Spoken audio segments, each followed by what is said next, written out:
speaker perfectly fits the bill. CEO and co-founder, CreditMate, a digital lender providing secured loans on used motorbikes. He is a mobile and internet expert. So when it comes to internet, remember hashtag E in me. He spent over a decade leading Vodafone's mobile internet operations strategy in developing markets including India, Middle East, Africa and Eastern Europe. He is speaking on a very interesting topic. And put your hands together for Jonathan Bill.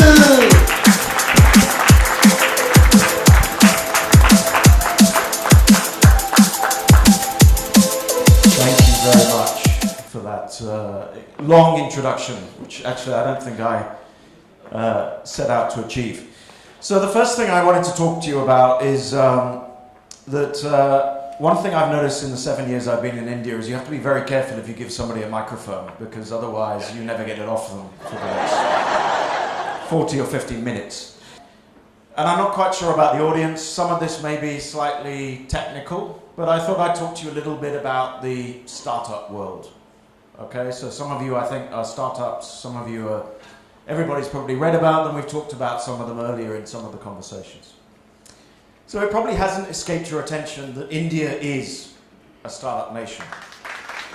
It probably also hasn't escaped your attention that I am neither Indian enough or young enough really to be talking about startups in India. In fact, I think that probably photo probably predates when I was actually in startups. I can't do much about being a Gora, but I did begin my career in the internet in advertising in 1996. This was back when modems used to make a noise. And I also had more hair at that point, so I vaguely know something about the internet. To get on to the point of what I want to talk about, with government initiatives and heavy private sector investments, the country is undergoing a profound change, especially amongst its younger and its millennial population. On a personal level, that's why I'm here. Honestly, that's why I stayed in India after my Vodafone stint. I wanted to go back to my original startup roots, and I think India is a fascinating market to be in. It's one of the biggest markets in the world. And as an early participant and as an investor and entrepreneur, I'm very, very bullish about India's prospects in the midterm. I've seen firsthand in Europe and in the States and in the Middle East what digital can do to a country's economy. That doesn't mean to individual entrepreneurs only, that means to actual wealth creation and GDP creation. However, I want to get to the adversity theme. At a macro level, the sort of promise of digital has been through a bit of a wobble in the last couple of years. Yeah, some of you may have noticed the kind of peak and trough of euphoria about internet. So in 2014, 2015, it was, you know, the front page of the Economic Times and Mint was all about startups and how brilliant they were. And then recently it's been a bit more about how startups are having a bit of a tough time, and I want to explore that a little bit. You know, if you look at the kind of wealth creation point, although I'm an exception, having sold a business, not many people have actually so-called exited the business. So there's a lot of money being poured into the market, but not much wealth has been created yet.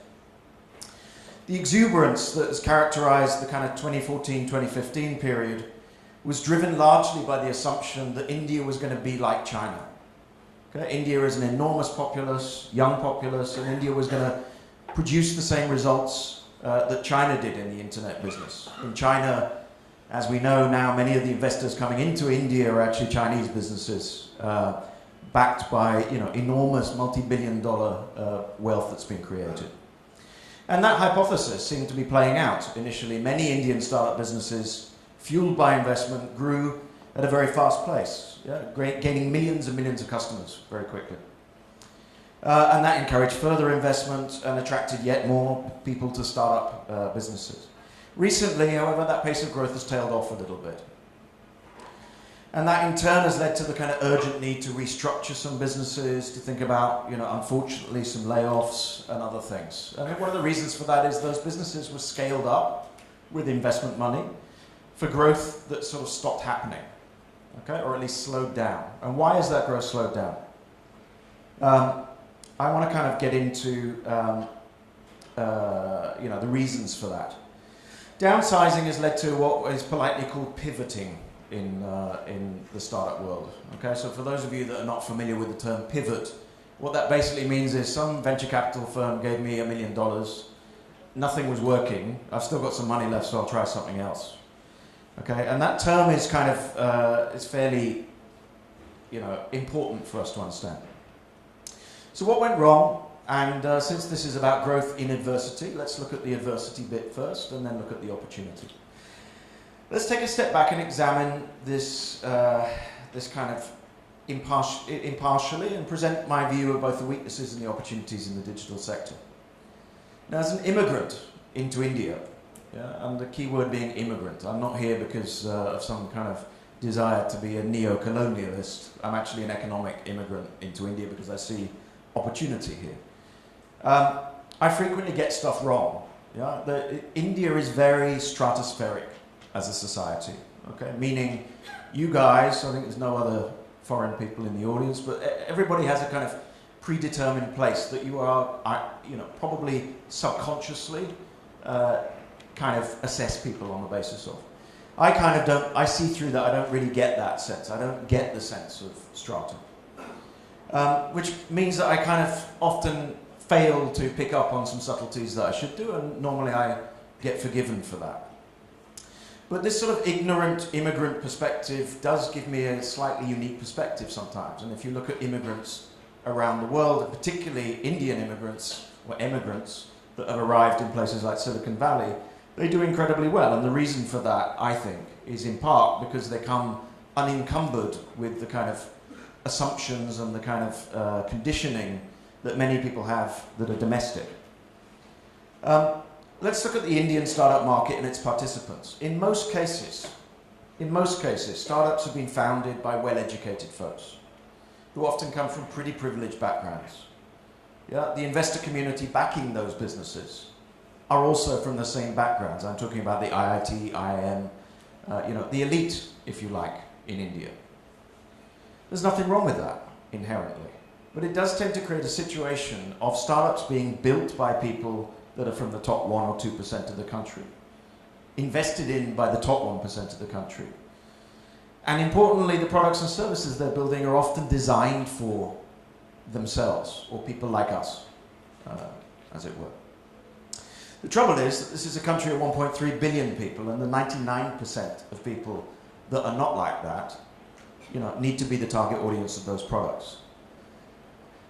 The bigger issue, in my view, and that, I don't want to be sort of mean here, is that the top 1%, the elite, or the people like us, have very limited interaction beyond a transactional relationship often, or empathy, with the next layers in society. That's fairly unique, in my view, to India. That may not be the case in the Umang Foundation or Umang Trust. In recent weeks, the kind of benchmark, we talked about demonetization. If you look at Twitter, what's everybody talking about? How do I find out about what's actually going on with demonetization in India today amongst the common man? I ask my Uber driver. That's the extent of most people's interaction with what I call mass middle or mass market India. Western models are often the benchmark for services that these top 1 or 2% create. And they're often inspired by Western models. For inspired, you can probably read cut and paste, which is the reality. Take, for example, the home services model. For anyone on Facebook right now in Mumbai, you'll see ads for a really beefy-looking plumber who's going to come to your house for 300 rupees, wearing a nice tool belt, yellow hat, looks like he's done some training. Two problems with that model. One is, in America, where that business model was originally created, a plumber costs $70 an hour to come to your house. In India, he costs $150. Second problem is, actually, the guy that turns up is not a beefy plumber with a yellow hat and a tool belt. It's normally a guy with a hammer and 1 screwdriver in a vest, which is a separate issue. But what it means is, unfortunately, that the business model you can't cut and paste a business model like that. There is no margin to be made in doing a home services business. But when the difference in price between where it was taken from and where it is here is 30 times different or lower. The issue is kind of to do with what we call unit economics, which means how much does it cost me to acquire a customer, how much do I make? Yeah? And those problems are starting to sort of surface a little bit. With venture capital investment, we're starting to realize that, it doesn't really work all the time to make stuff over here that was designed for over there. There's a kind of another thing, which is that most of the American and European models are about dealing with issues of time paucity. Yeah, I'm relatively wealthy, I'm busy, both adults in the family work, so I don't have time. In India, everybody's got time, except for the top 1 or 2%. Yeah, people are not time poor. Most Indians do not need to save time, they would need to save money. Yeah, there's another saying I like to say, which is, if you look at Apple's marketing when it launched the iPhone, it used to say, there's an app for that. Yeah? In India, there's a man for that. Yeah? Which is one of the issues that we face. Design is an important consideration. The effect of this kind of 1%, or this kind of elite, is that products and services are designed with kind of aspirational, minimalist Western designs, stark, clean, and efficient. Often, that doesn't really gel with Indian taste. Yeah. There's a good example from my business partner of the panwala. The panwala, who used to have a very thriving business on the street in this case in Tadeo, or Tadeo, or whatever, however we pronounce it. But this guy came into a little bit of money. He came into enough money that he couldn't retire, but he came into enough money to decide that he wanted to upgrade his shop. Okay, so he took his stall and he thought, well, I'll buy a shop, or I'll rent a shop. So he rented a shop, made it really nice. It was, clean, and it had a glass door and it had air conditioning. His business died. Why did the business die? Because the guys that used to come to him on the street no longer felt comfortable coming into a shop that was air conditioned. They felt it wasn't for them. The kind of people that were comfortable coming into the shop don't buy pan very often. Yeah. So design is really important. You have to design for India, for mass market India. You don't design products and services for the top 1 or 2%. Chinese internet services, I'm not pro-China, by the way, but if you look at the structure and the design of Chinese services, they are cluttered and they are complex user interfaces. They're kind of user interfaces or designs that smart Western designers would kind of shudder at. They're the kind of services that look too weird for most people, but they are designed for mass market China. And actually, the reason that Chinese internet businesses have become so huge is because they've been able to cross this chasm from the top 1% into mass market. Best example probably in India is Bollywood. Bollywood is noisy and colourful and vibrant. It's what India is. Yeah? Bollywood gets India. Art house movies don't work in India. Yeah? They don't work anywhere actually, but Bollywood gets India. Bollywood is designed for mass market India. It fills cinema halls every single hour of every single day because it creates and celebrates what India is. And it's designed for mass middle India. There's a theory in marketing called trickle-down, which basically says you have early adopters of a product or service, they're the smart, techie people, and then the mass market will adopt. In India, that doesn't work, because strata society means that the kind of products and services you create for the top 1 or 2% don't trickle down. Trickle down up might work. Paytm is the best example. Paytm is a successful business only because it's designed for mass middle India. There's a couple of other examples. There's a company called Redbus, which was actually sold, which is a bus ticketing platform. It's for city-to-city transport for mass middle India. Did really well. There's another service called Daily Hunt, which is a local language newspaper or news reading service. Yeah, importantly, local language, which means that it's for mass middle India. Many businesses are designed to cut out the middleman. Yeah? Many of us probably are kind of middlemen, or small independent retailers. India is a nation of entrepreneurs. India is a nation at the mass market level of people running small businesses to survive. Those guys are very smart, extremely commercially savvy. Most smart startup founders from IIT assume that they're not very commercially savvy or smart, and they try and cut them out. It doesn't work. Businesses that are founded on enabling middlemen or mass consumers work. I come from a telecoms background. Telecoms is a big commercial enterprise. It's basically a big brand building marketing service. Yeah? But at the end of the day, the consumers buy it inside 1 million points of retail in the country that are run by small independent retailers. Often startups forget all these points. So let's come back to adversity. You know, my feeling is that the reason companies have stopped growing is that the 30 or 40 million people that they could possibly reach with the way their products are designed for, or the kind of people that they design products for, have been met. Yeah, you know, in the cab context, yeah, although the drivers are very happy, subsidized, by the way, by venture capital firms, the consumers, you can only progress so far down that until you make these services very, very relevant to mass market. And what happens is, therefore, everybody is competing for the top 20 or 30 million customers, which actually means that you're really operating in a market which is about the size of Belgium. What I believe the opportunity is, therefore, and you've probably gathered from my rhetoric, I believe that the opportunity is that we, as India, create products and services that are for India. Yeah? They are not for the top 1 or 2%. They're for the 50 or 60% that are economically growing middle India. And to do that, we have to throw out some of the ideas of just copying what's being done elsewhere. We need to stop idolizing what happened in America. And we need to make stuff here that's designed to solve Indian problems, yeah? And to appeal aesthetically, commercially, and from a price perspective to mass market Indian consumers.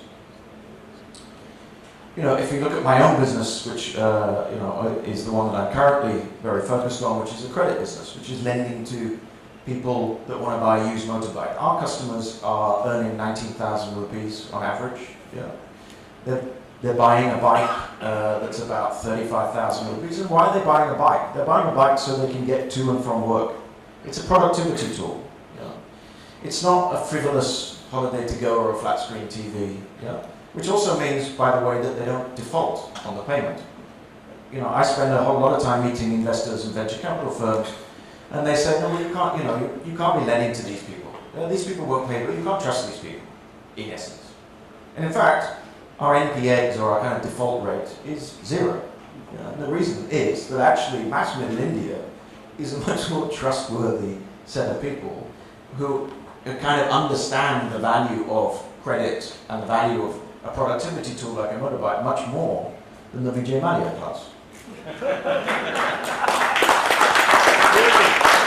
So that was, I'm sorry it's a little bit techy and a little bit digital focused, but that was what I wanted to share with you today. So my belief is that, you know, to summarize, India has a massive future. You know, I'm personally extremely wedded to the country. It's my adopted home. I was literally wedded to it 15 years ago by a quirk of fate, which means I'm allowed to stay here as a person of Indian origin, as my passport says.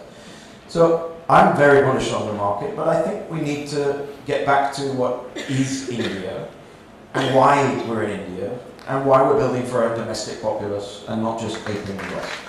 Thank you.